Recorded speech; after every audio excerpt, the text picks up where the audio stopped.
All right, welcome back to another recording of Pencil Leadership. I'm Chris Anderson, the host, for those who don't know, and today we have a really special guest. I know a lot of ours, all of ours, we're super blessed just with the people we have on, and no different tonight. Sunil, and I'm going to pronounce it probably wrong, Godse? You got it. Bang on. Wow, man.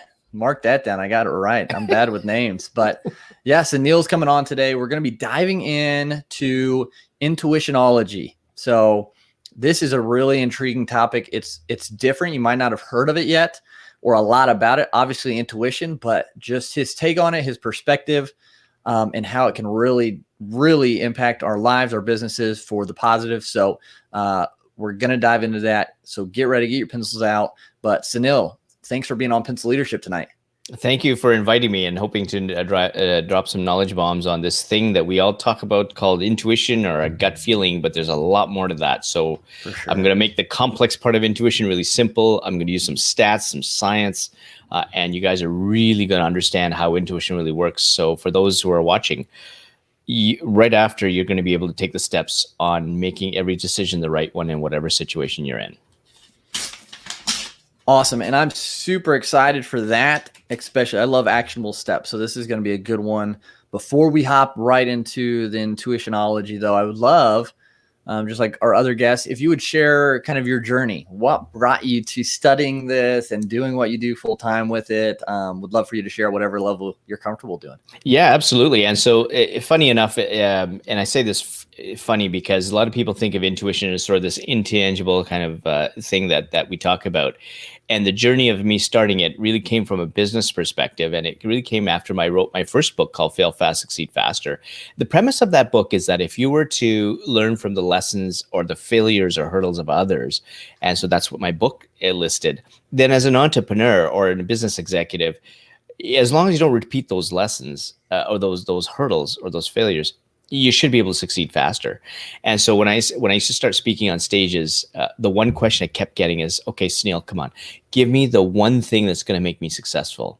And so I used to roll my eyes saying, okay, look, I didn't come here with a cue card or a PDF sheet. This is a 400-page book filled with stories of failure and hurdle that you can learn from, until I went back to the audio recordings. And when I went back to the audio recordings, 80 to 90% of entrepreneurs and business executives use some form of, I knew what the right decision was. I ignored my intuition. I had that gut feeling. I ignored my gut. And I'm just thinking, wow, I didn't realize that there was this common thread. I wasn't looking for it. And so I start thinking, okay, when did I remember intuition hitting me? And when I was 5 years old, I distinctly remember that there were these video games that I wanted my dad to buy. And he said, they're too expensive, son. And I had this voice tell me, Sunil, go door to door to raise money. And that's exactly what I did. I went door to door and I raised $200, this 5-year-old kid, lots of milk and cookies. $100 went to my dad and the other $100 went to charity because my school was doing that. And I felt really good about that.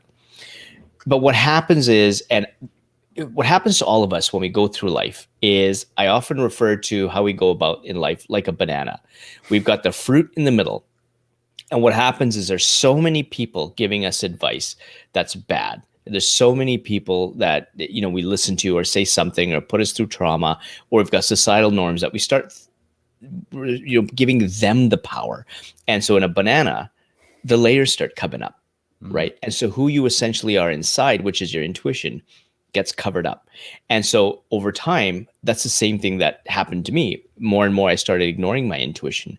And so when I thought back to the times when I ignored my intuition, there were three things that came up right away. The first was, if you look at me, I'm a South Asian male. And so there's 4 career doors as a South Asian male. It's doctor, lawyer, engineer, or failure. And I was meant to be an entrepreneur. I mean, at 5 years old, here I'm raising $200 with no issues. And entrepreneurship, there's so many breadcrumbs of that in my whole up until then. But I didn't listen to that intuition and I ignored it. And I drank the East Indian Kool-Aid and I became that engineer. And my dad was an engineer and I hated it. And so many signals were getting louder and louder. And we'll talk about the signals a little bit later. But finally in year 2, I got a chance to be a private investor with a Mexican restaurant chain that came up to Canada. And very soon I was making 5 times more in dividends as a private investor than I was as a full-time engineer. And so something had to break. My intuition was screaming at me saying, you got to let go. And so I quit engineering in year 3. I sacrificed my relationship with my dad.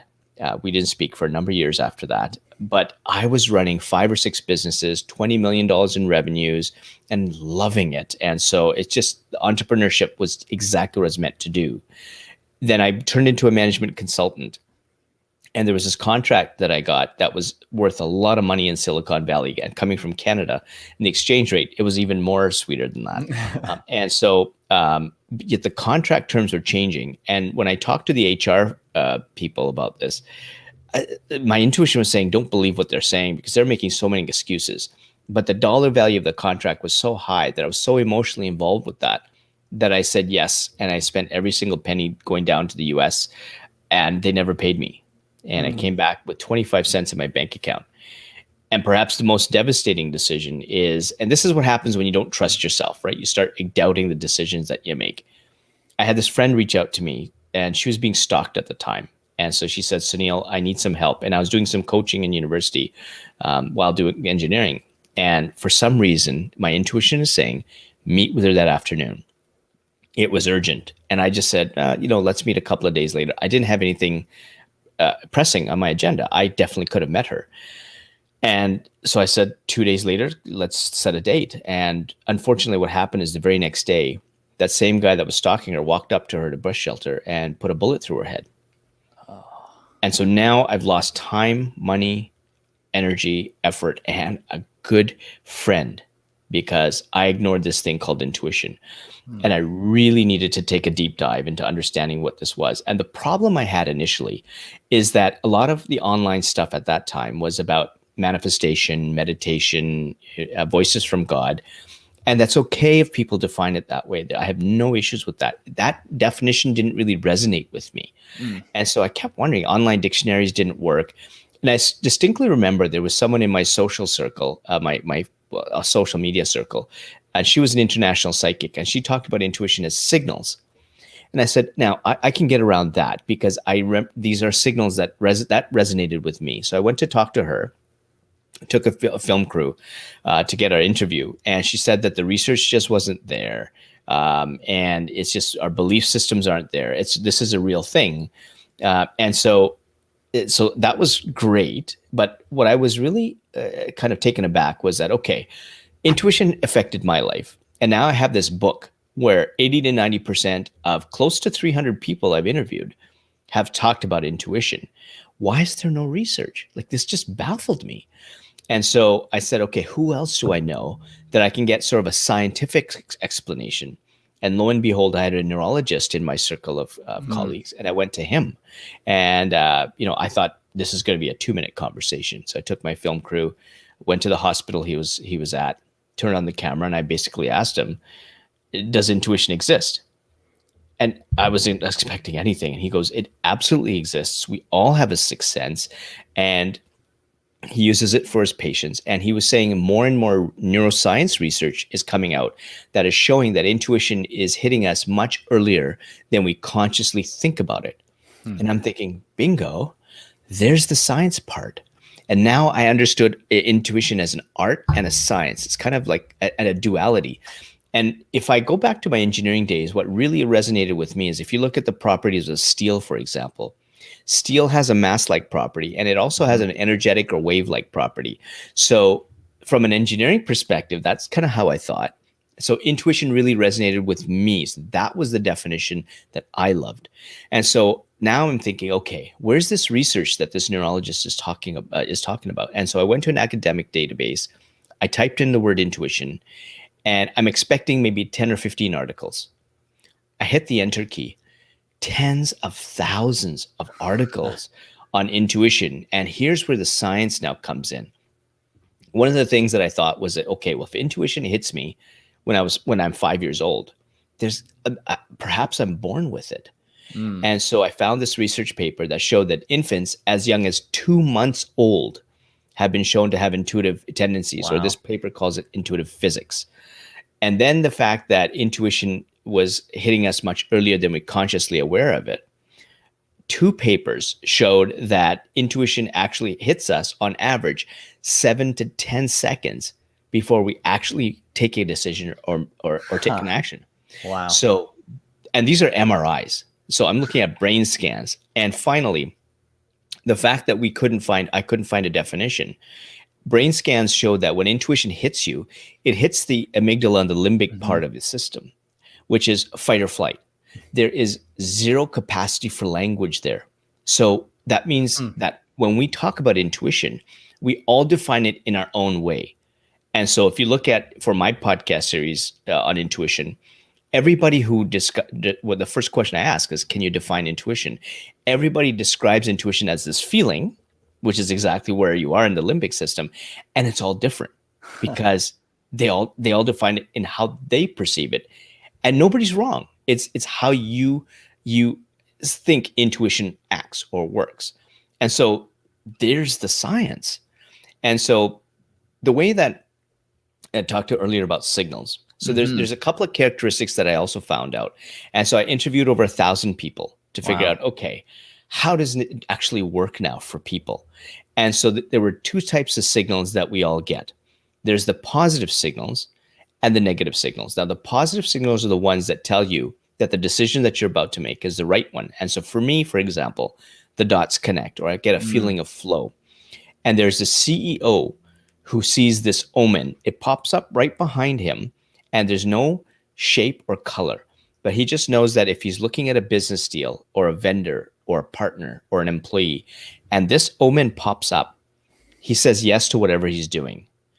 This guy has run now 2 multi-million-dollar businesses on this omen. And so I'm just like, wow, that is so specific. If you now look at the negative signals obviously tell you not to make a decision.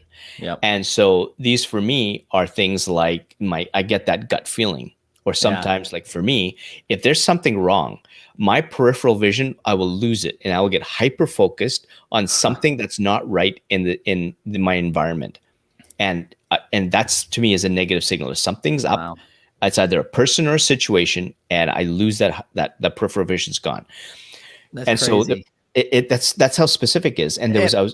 And I sorry, I don't want to interrupt. You've had so many good points that I'm like, whoa, okay. Yeah. Like, and so I we'll come back to the positive negative. I want to definitely come back to that. But like this is what stuck out to me first early on when you were talking is you finally went with that intuition, that gut feeling of what you needed to do. And when you did, it sacrificed your relationship with your dad for a couple of years. Yep. But then on the other hand, when you didn't follow that intuition, that gut feeling, you lost a friend. Yes. So absolutely. To me, that's a crazy, both are negative. Obviously one's more extreme, but doing the right thing and doing the wrong thing as far as following intuition in that regards still had negative, Yeah, and when it came to my father, he was drinking the East Indian Kool-Aid. So in the East Indian sort of culture, it's all about what you can talk about. My son's a doctor, and so he really didn't care about what I wanted. And I don't want to say that in a bad way, but what happens is when we start to listen to people who don't really care about what you really want, or they've never bothered to ask, then you're really. I was working on his agenda. Yeah. And so there were a couple of things. Entrepreneurship was one. I was programming, and this is what I don't want to date myself, but I was programming at a point where people were just turning on computers. I saw the very first Oracle program, the Apple IIc was, and so I was separated as, sort of the nerds, but I was programming way back then. And so that was another avenue that I really loved. But my father just never bothered to ask. He says, no, you're going to be doctor, lawyer, engineer. That's it. And because of my love for him, I followed that, even though these signals were getting louder. Sunil, this is not the path for you. And I think that's just kind of I guess it could people knowing, like, even if you follow your intuition, things still might be hard. They might be difficult, but as you continue to do that, then that's where you start seeing kind of the positive come from, and I'm sure. But you could still see some rough spots once you follow that intuition, just because sometimes it's against the grain, and so it's harder sometimes. Yeah, and it's harder. So, and this is where we have to be very careful. It's Yeah. not really hard. Yeah. It's hard because we are comparing ourselves Yes. to a norm. So we are imposing something that's hard. It's like saying, Great point. Yeah. they're the norm, I'm not. And I'd like to reverse that, saying, I'm the norm, they're not. Yeah. And so when we say it's harder, it's because we are going against this thing in our head that we think is a norm, when what we're really doing is just trusting our intuition that points us in the path that we need to take. And so the other important thing is, if we've failed in the past, that's your friend. If we've had fears, that's your friend. And I'll talk about the failure piece a little bit moving ahead when we get to the 4 types of intuition, because it actually takes into account your failures as things that it learns from. Okay. And so it's really interesting. And so again, and your failures came back from these negative signals that you ignored. And the reason why you ignore the negative signals even more so is that they're very subtle. And those are the ones that we miss. And Oprah calls them a whisper. Okay.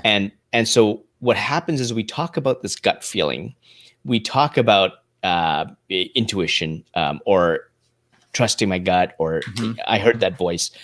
But many times, respectfully, people don't know what they're talking about, because they're talking about a meme, what they saw on social media. And we all have individual signals. And so we all have to do is actually take a look back and say, okay, when did I make bad decisions? And when we look back at that, what did it feel like at the moment? And because your intuitive signals get louder and louder as you ignore them, we have to almost work backwards to say, okay, I got a gut feeling when this happened, but was that the first decision that I made? And so oftentimes it's not. It's tied to a previous bad decision we made, and a previous bad decision. And so where this can come up is that, let's say, Chris, you and I, we do a nice exercise on figuring out what our intuitive signals are. And let's say you've got your first signal that comes up anytime there's something negative, and you're correct that it's a gut feeling. That's your first signal. And let's say you and I are having coffee and we're talking about this, which may be weird over a coffee. But let's say that I make the mistake of saying, oh yeah, you know what? I get a gut feeling too. And I make the mistake of assuming that that's signal number 1 for me, but it's actually signal number 3. What that means is I've missed signal number 1 and signal number 2 because I haven't done my homework. And so if I've missed 2 bad signals, I've made 2 bad decisions, because I don't know what I haven't paid attention to the signals. And if I've made 2 bad decisions, that could be me just stubbing my toe, or I could be headed towards bankruptcy. I don't know. Wow. Okay. So this is where it's really, really important to take the time to figure out what your signals are. And so the way that intuition really works for most of us is that we get these signals that are positive and negative, almost like driving a car, right? Okay. So you drive a car, you turn it on, you push the button or turn the keys. You hear the engine. If it's a really sick engine, there's something wrong, and you take it to a mechanic. And if it feels okay, you simply drive the car. I'm a bit of a nerd in that I would needed to say, okay, let me pop open the hood, because I really need to figure out, okay, how does it actually work? So we get a signal, but is that signal, like, where is that signal from? Like, what is it made up of?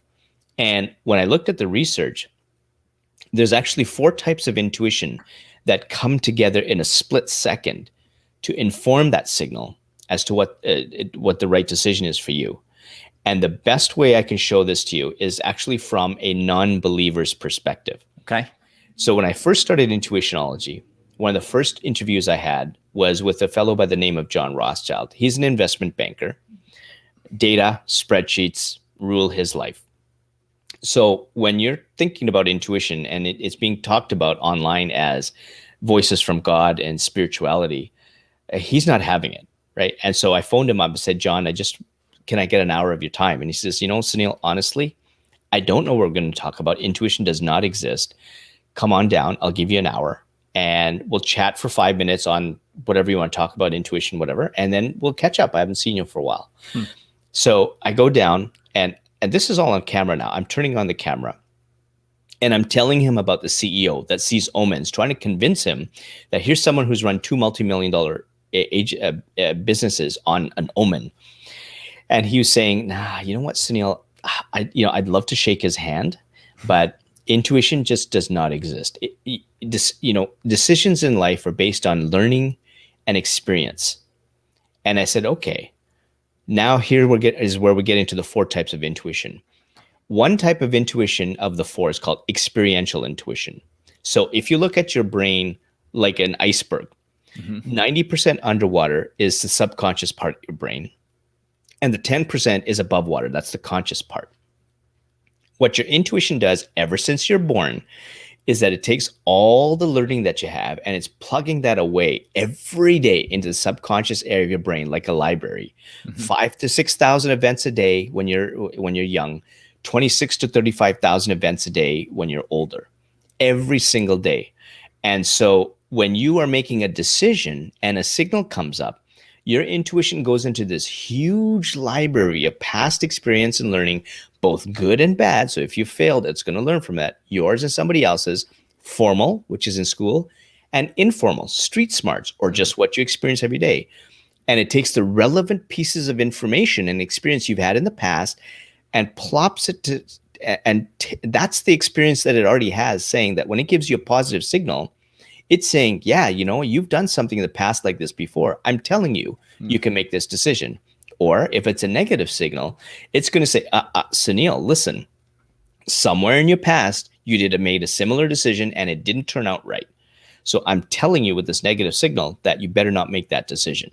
Interesting. So that can go from your past to, like, if you're about to do $1 million deal, like something from your past before and you haven't even ever done $1 million deal, but something still from the past is intuitively connecting to that deal. Absolutely. It could be the shifty person. It could be the marketing message. It could be the contract terms are just you're not reading it where you understand it.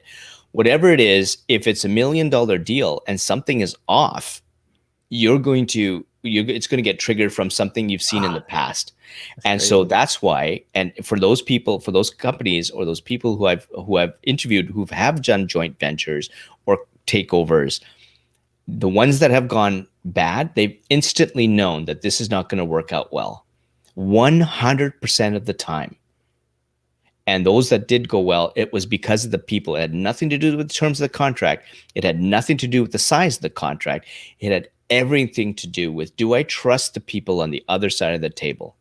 And when they had a hint that something was off, when they slightly knew that their intuition saying back away and they didn't, they've either lost their culture, they've been downsized, they've been kicked out. It was a negative on the balance sheet, whatever the case is, it never worked out. And so that's how these signals really, really work. And they're very subtle.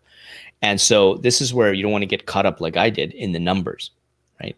And so, and the other thing with experiential intuition, as I was telling John, is that sometimes it gets you to go against the data. And so he's saying, wow, Sunil, I've got an example of that. I'm thinking, okay, well, let's hear it. And so John was in the business of putting franchise locations in. And so when you put a franchise location, typically what they did, his team, is they did a benchmarking system. So if they ranked it out of 10, anything 9 or above is where they'd put like a McDonald's or a Wendy's or whatever franchise. And so they'd look at traffic patterns, demographic data, and development in that area as examples of inputs into that number. So there was this one place in a really crappy area of Toronto, Canada. And his team looked at it and it was a 5.5 out of 10 on their scale. Now we're getting into the second of the 4 called situational intuition. Him and his partner just go to that area of Toronto and they look around and John says, something is telling me, it's looking at the situation around. Something is telling me that we need to put that location there. And so he goes against his team's advice. He goes against the data and he puts in something called the beer market. It was the first franchise. Totally unrelated to what he did before in terms of square footage, business model. This is a dilapidated area of Toronto where people are just having beers just to get drunk. He's trying to put the beer market that's going to teach people about beer pairings with food It was just, it was just for all intents and purposes, looking outside in, says this is a bad idea. That became one of the most successful franchise brands under his whole portfolio, all because he trusted. And he's saying now, perhaps it's intuition or not, but we put it in there. So now he's starting to massage his intuition into his language.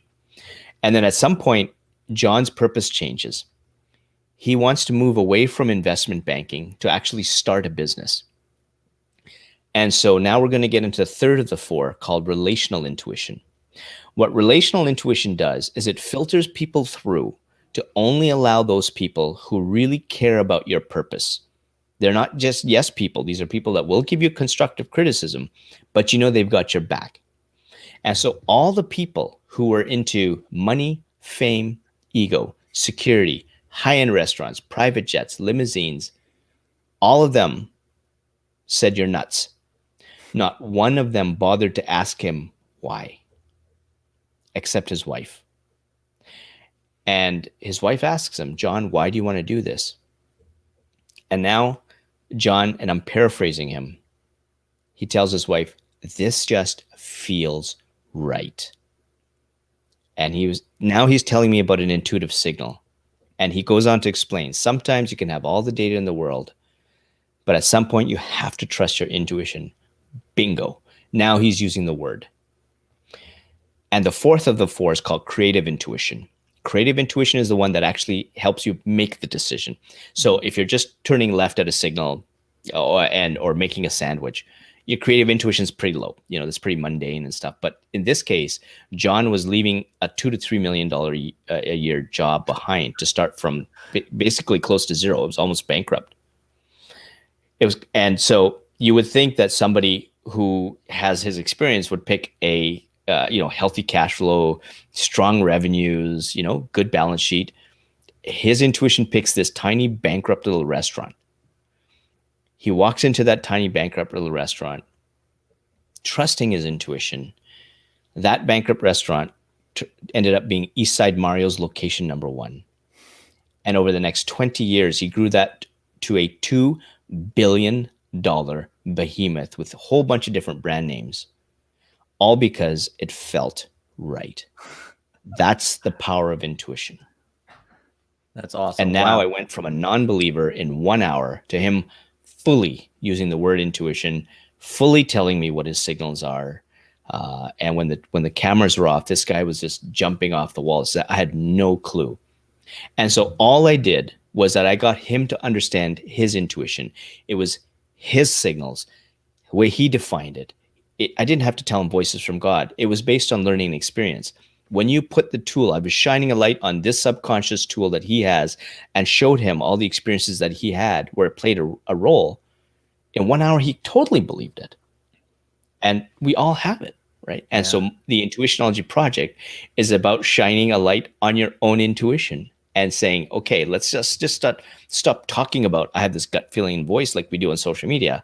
Let's actually figure out how this thing works. And if I can understand how it behaves, I can trust every single signal, and every decision from that time on is going to be the right decision for you. Wow. It's so neat. And so with that, you're talking about these signals. How can we, if maybe we're not really listening and hearing these signals, so how can we get better at hearing them and then differentiating them? Is there a process to that, or? Absolutely, the big process. And so I have a 7-day challenge on the Intuitionology website, and it's free, by the way. And so, awesome. and I give you a PDF worksheet you can fill online, but there's a very specific process that you have to go through, and people can do this as we're talking right now. And so what happens is, you go back and you take a look at, in the 7-day challenge, I get you to pick one problem that you haven't solved. Okay. And so, and if you don't go the 7-day challenge, what I get you to do is take a sheet and look at the right decisions you made, and the wrong decisions, the bad decisions you made.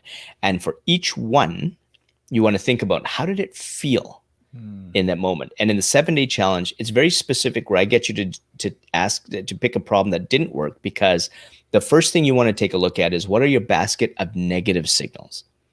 And you want to drill down again, was that decision number 1 or was it decision number 4? And you want to really get down to the subtle negative signals and the subtle positive signals. So in the 7-day challenge, I'll use that as a framework. Okay.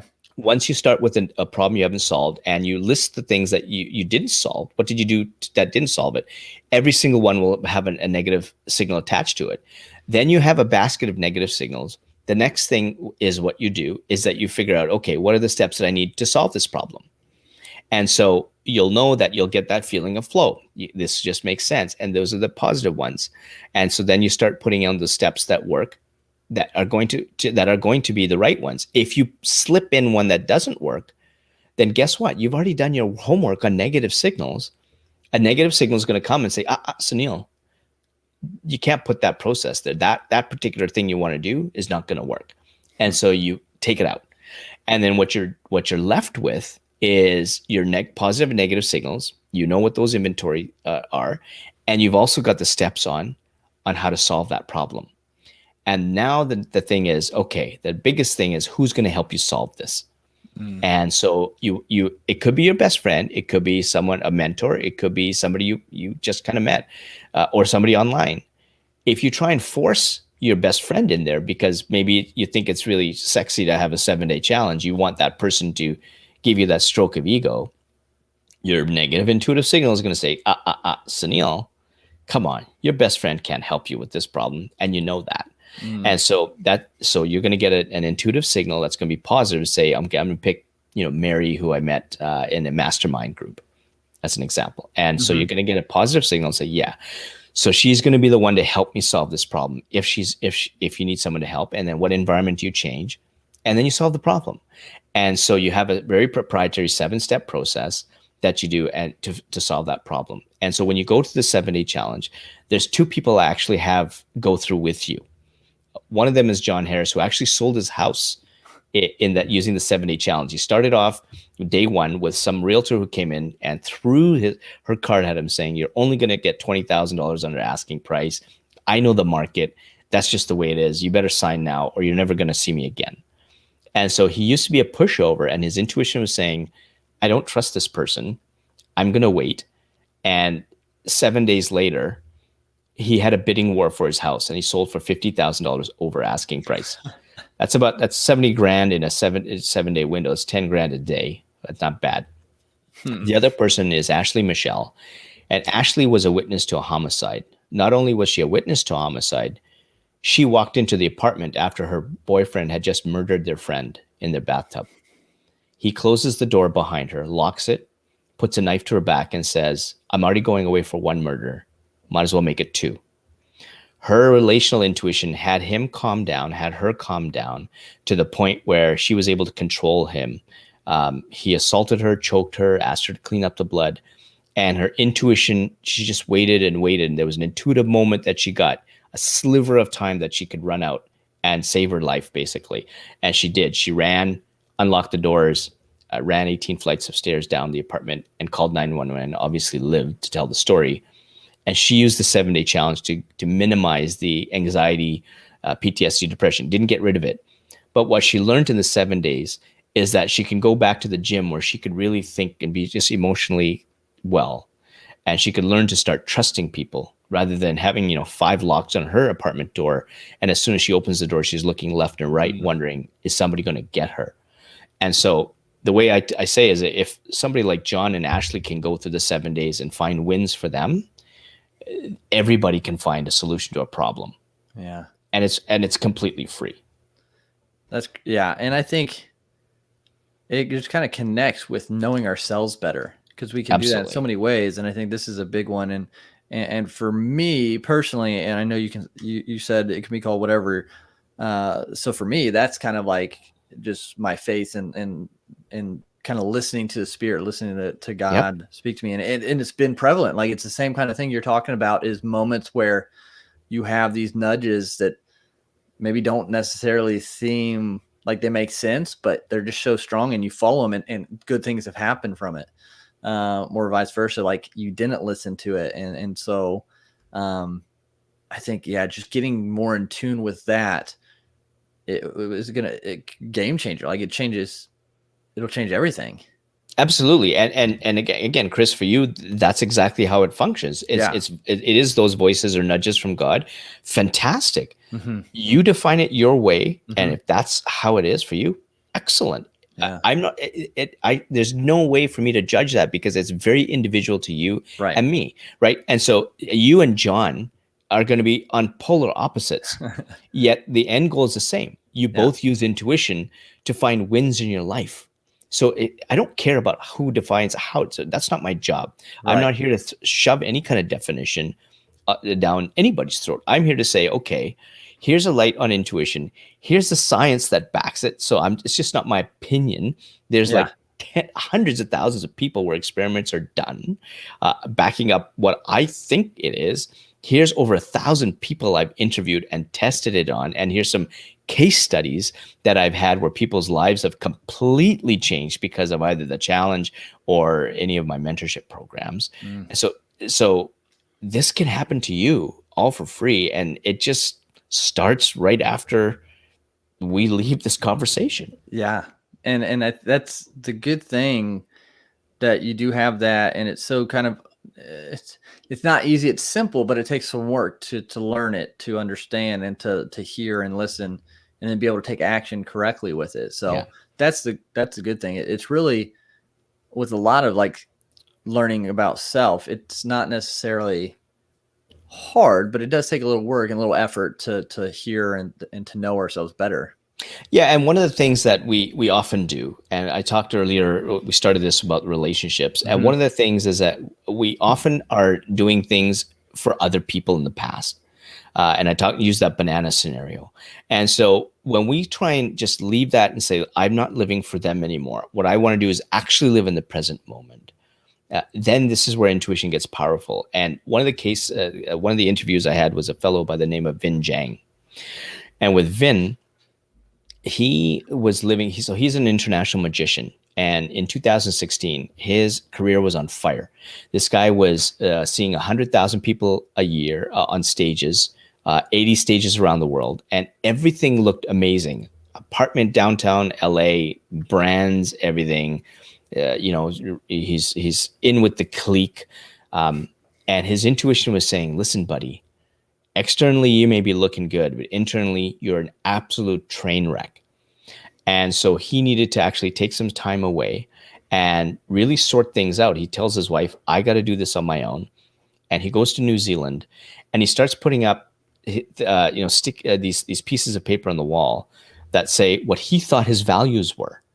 And he looks at that and he goes, well, that's funny. This is what my mom wants. This is what my wife wants. This is what my career wants. This is what my manager wants. This is what the people it's all through the lens of somebody else. Mm. And he's just looking at it, and he was saying, "This is haunting. This is staring back at me." He says, "This has nothing to like. Where's Vin?" So he takes these pieces of paper down. He puts up these pieces of paper up again that are his values, and he was saying, instead of this feeling cathartic or feeling free, he says this was frightening because for the first time in his life, he's given himself permission to do the things that he wants. And the problem is that he went through that exercise and he felt really frightened, but gave him permission to live life on his own terms. And he falls right back to the old way of doing things. Back to the same people, back to the same stupid external, extrinsic motivated life. And 6 months go by, and then his parents come up from Australia. And his mother sets him aside and says, there's this saying in Vietnamese that when you hang around squid, at some point you're going to get ink on you. And she said, you're hanging around with a squid. This is not my boy. And that was his intuitive trigger to do this thing all again. And he said, I'm done with the downtown LA apartment. I'm moving out to the suburbs. I'm getting a minivan. If this means I stop being a magician, if it means I stop doing what I'm doing, I'm going to do that because I need to be true to myself. And it was tough. What he thought was tough. And when Vin was telling me that story, there's a concept that I talk about called opportunity cost. And so it's not just the 6 months that Vin had that he didn't make the right decisions. I said, Vin, it's also the 6 months that you lost not making the right decisions. And so you've actually effectively lost one whole year of your life. And if you're in the business of helping 100,000 people a year, how many people did you leave behind? How many people did you not help? And he said, Sunil, I've never, ever thought of it like that. And so the one thing is to make sure that you actually do this and you actually take action. And we were talking earlier about sometimes this being fearful. When you're actually making the steps for you, and it is fearful. But what happens is there's a difference. Remember, we're hitting the fight or flight part of your brain. Right. So it's either you're going to be eaten by a saber-toothed tiger or you're not. And if you're going to be eaten by a saber-toothed tiger, your intuition is going to say run. But oftentimes when your intuition is telling you to take a decision that goes against the norm, whatever the norm means, that goes against the people you've been listening to before, that is actually you're finally giving yourself permission to live your life, there's fear. There's some real fear. But what happens is, since you've done your work on the positive signals, that fear is actually met with a positive signal. And so your intuition is saying, fear is your best friend, because now you're moving into a territory that's brand new. You're going to open up the doors of opportunity, and you have to break through that fear. And a great story that I have with that is a fellow by the name of David Dame. This guy had cerebral palsy all his life and was in a wheelchair, and he would go on vacations and look at a beach and just say, what if? Because he was never able to go on the beach. All he wanted to do was dip his toe in the ocean water. Never able to do it. And a number of years ago, he got that chance. He says, finally, I'm going to listen to my intuition. I'm going to do it. He gets wheeled up to the edge of the sand and water barrier, and he gets held up by his friends. And he feels the sand and water, and he falls flat on his face. And now the embarrassment starts coming in. And now the fear starts creeping in. And he said, Sunil, I have two things that I can do right at this moment. I have two choices. The first choice is to succumb to that fear, sit back in my wheelchair, and forever regret of turning that dream into a reality. I am right here. Or I can listen to my intuitive signal that's saying, David, take that first step in the water, even though that fear is there, and then take the next step, and then take the next step. And he starts being in the present moment, takes the first step, the second step, the third step, and he gets to the point where the water hits his chin. And then he turns around, and he was blown away by how far he came. So fear was his best friend, and fear is your best friend as long as you're trusting the positive signals. And this is where the work is definitely needed, battling the fear and taking action, living in the present moment. And so there's a lot to unpack there, but when you spend the time to do that, and it doesn't take a lot, boy, oh boy, can you imagine where your life would be? Yeah, it's in living in the moment. So my intuition is saying that I definitely need to go do this 7-day challenge, because it's been my thing the last couple of days, is reminding, hey, live in the moment, like listen to right now, and not worry about the past, not worry about what's coming, like plan for it, but now work and live right here. And so it's this just one of those intuition moments right here that you've reminded me of. So, but so many, just thinking back like that I've had, and it's like, what would have happened differently if I wouldn't have listened, to those positive signs, but even that fear, like one of them was fear. And, I was like, okay, that must be what I need to do then, because it's making me grow. It's going to make me better, but it's still going to be scary. And so I think that's a huge point that we've got to understand, like fear, like you said, fear is our friend. And I think that's a huge thing to take away from that for sure. But this has been just, I love this topic. I'm glad we were able to touch on this and expound on it. And I know I learned a lot. I'm hoping the audience learned a lot. I'm sure they did. It's just so, just being able to live in the moment and listen to our intuition, listen to those sounds, those whatever it is for you, and just running with it. So, Sunil, thank you so much for sharing all of this. And I know it's just, we really probably just hit the tip of the iceberg too, which is amazing. So, I look forward to further conversations, and Sure. but this was such a great start for people, and that they can go to see your 7-day challenge. Before we kind of wrap up though, I do ask one question of all my guests, and it has to do with pencil leadership, and the 5 traits of pencil leadership, but the 5th being, this is a story about a pencil maker who created this pencil. And the 5th trait he wanted to tell his pencil was that, listen, you're created specifically and uniquely with a purpose to leave a positive mark, but you might encounter a pen who makes fun of you because you can't write in ink and as smoothly as he can, or a paintbrush might make fun of you because you can't paint with beautiful colors like she can. And so just remember who you are and what you're created to be able to do, because you can make a huge impact and leave a positive mark wherever you go. And so with that being said, for us, it's the same thing. So when everything is said and done for you here on earth, what do you hope your positive mark is? So my positive mark is leaving a legacy to my kids, and getting them to embrace what intuition really is. And both of them have gone through the 7-day challenge. Both of them have identified bullying behaviors even before the bullying has started. And so that's the one thing. And if there's anything that has helped me demonstrate that, is that if you look at the paintings behind me, and I'll just, so those are painted by my daughter.